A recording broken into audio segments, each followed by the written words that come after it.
Hi YouTube, I've got a particularly creepy sculpt for you today. It's Pale Man from Pan's Labyrinth. Probably one of the creepiest things I'm going to make ever. He's a really hideous looking thing. So I'm just starting with aluminium wire, wire cutters. I've got this little drill thing and I've got these clips.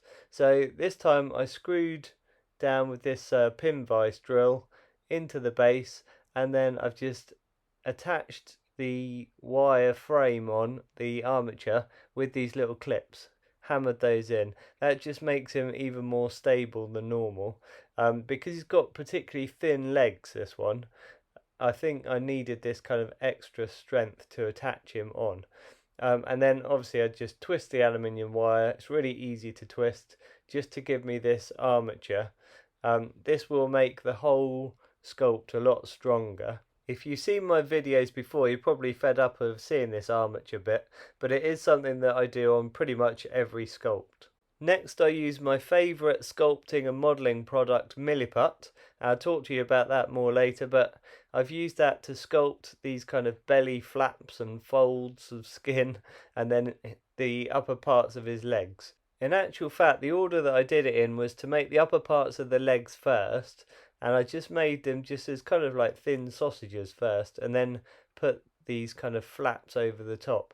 It's the same with this, with the tummy. I did all of these lower folds of skin first, and then just gradually worked my way up until I got to the belly. On the actual belly, you can see if I turn it sideways here, how much it kind of sticks out. It's quite a bit fatter, that one. I'll refine it more later, but this is a good kind of starting point. A good thing about doing the legs like this is you can do the top parts of the legs and then you can leave the bottom as wire, and it means that you can change the angle of them at any point. So here you can see that I've started doing the bottom parts of the legs, and they're a lot fatter, so I've basically just done them really roughly to start with, just squashed a whole load of milliput on there, and then I've done his feet. His feet I've done quite well in quite a lot of detail, but the lower legs are just very simple and basic. Same with his upper body. I've sculpted that and I've just really kind of just blocked it all in. Just loads of squashing it on just to cover up the wire, really. You can see I've attached some wire here as well onto my cabinet just to kind of keep him in place while he dries. The milliput takes about 4 hours to dry. It's a 2-part putty, and you mix the 2 parts together and then it sets rock hard in about 4 hours. So here you can see I started making the hands. Again, just wire underneath, and then I've squashed some milliput in the middle, just made a couple of hollows as well for where the eyes are going to be. Okay, lots more to show you at this stage. So what I said about the bottom parts of the legs being a lot fatter, they just have a lot more kind of folds on them as well. So I've built up all of these kind of skin flaps. That's one of the things with Pale Man. He's so creepy. He's so skinny, really, but he's got all these kind of folds and flaps of skin everywhere. And that's just what makes him look even more creepy, I think. It's just like really kind of saggy folds of skin. I've started adding a couple of extra kind of wrinkles and things. You can see I've done his ribs here, rib cage at the bottom, and then his kind of saggy man boobs. And then lots of neck wrinkles I've put on. And this head is not looking, anything like him really at the moment. It's just a basic overall head shape. I've started doing his kind of chin flaps, and I did his little teeth as well in his mouth. For the hands, all I've done really is make a couple of little balls, let those dry, and then stick those into the hollow spaces, and then just made some fingers. The fingers aren't refined yet. What I tend to do is let them dry, and then I scrape them with a scalpel like this to kind of thin them down a bit more. It's a good technique with milliput. After it's hardened, you can always sand it with sandpaper or scrape it. Okay, here you can see that I've refined the head shape a bit more. So you can see I've basically tried to make it look like you can see his skull underneath his skin. So he's got these kind of ridges at the sides of his head, where his kind of temples are, and then you can see I've put his ears on as well. I've also done a very rough shape for the upper arms. I can add more to these, or I can always kind of sand them down or scrape them back a bit. I've also done, as you can see, some detail to his back. So I've done a sort of spine and again some sort of ribs as well.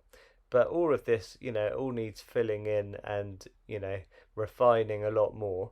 Just, you can see the way that I work. I basically just add bits at a time, and leave some of it looking really quite rough, and then just keep adding and adding until it starts to work. Right, here you can see I did his lower arms, and again I did that technique, where I left the wire loose for a while so I could do the lower arms, and while the milliput was still soft I could decide on the angle that I wanted the arms to be at. I also added a lot more kind of folds and things to the arms. I've done his eyes, given them eyelids, on his hands, and then I've started working a lot more on his back as well. But the main thing, I suppose, that makes him look like Pale Man are the kind of big arm folds, these big kind of flaps of skin that just kind of hang down. Also, a lot of the details on the arms that almost look like kind of cut flesh and things. Yeah, you can see the eyelids there, look on his hands. But if you look down the arm, look, you can see these kind of like long, kind of stripy bits that almost look like kind of flesh or something, ripped flesh. You can see here, I'll just show you the feet again. I was quite pleased with the feet. And then on the back, I've done quite a bit more. So I've added these kind of like his pelvis, and that I think is working quite well. It'll look better when it's painted, but that's pretty cool. And his shoulder blades as well, that really helps. And just a bit of detail to the back of his neck. A lot of the things as well you can actually do when you're painting it, so it doesn't have to be completely perfect at the sculpting stage. Yeah, you can add extra details with the paint, which will kind of bring things out as well. Okay, I know what you're thinking. You're thinking, Leon, I know he's called Pale Man, but you've gone too far. He's not supposed to be that pale. So I just started by painting in white. This is just a base coat, obviously I'll be adding more to it, but it's a very good way of starting. Quite often when I do my sculpts, I end up painting them dark first, and then I dry brush lighter colours on top. But recently I've been getting more into kind of adding washes and things anyway. But obviously with somebody like Pale Man, white is a really good place to start, I think. Okay, for the washes then, what I did was I added like a sort of a purpley grey wash, and I just put that over basically everything, and that went into all of the little dips and wrinkles and that kind of thing, all the dark spaces, and that really kind of made him look a lot more like he is in the film. And then I've gone in as well and I've added little hints of just red and pink and that kind of thing just over the top, again just as washes, just little bits here and there, just with quite a thin brush, and that was really fun to do. You can see his teeth in there. A lot of the photographs I was looking at of him, it was so dark in his mouth you couldn't see that he had any teeth, but he does. If you look carefully you can see them, and it's pretty creepy, so I had to add those. I hope you were admiring his nice pink nipples, they're pretty cool. And then like lots of little pink bits in between like his kneecaps and all the folds and that sort of thing, all just brings out lots of detail. And then I used like a sort of a yellow ochre wash as well. It's quite important, I think, to look for subtle colours that you can add just little hints of here and there. It just makes the whole thing more realistic. Right, can you see in his arm? That's what I was saying about it looking like some kind of like ripped open flesh or something. It's quite hideous in there. It just looks like his arm has been kind of torn open. And I quite like that effect. It adds to his creepiness. With the eyes, you can see I've just given him red irises, black pupils, and then he's got this kind of red all around his eyes. That helps as well, helps them to kind of pop out. And then the tips of his fingers are jet black, and then you kind of fade the black into the fingers so it goes kind of grey as it goes down, and that again just looks hideous. You can see all the detail on his back as well, all like in the back of his neck and all down into those ribs and that sort of thing. It's quite nice that he's so creepy on the back as well. Sometimes with my sculpts I don't bother putting much detail on the back because I tend to only really view them from the front, but with this one his back is almost as interesting as his front, so I thought I'd go for it and add quite a bit of detail.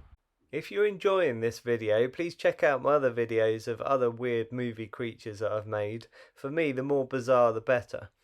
I'd like to thank Milliput for sponsoring this channel. This particular sculpt was made with free Milliput that they sent me, which is very kind of them. Hit subscribe to see anything that I post in the future. Thanks for watching, and I'll catch you in the next video.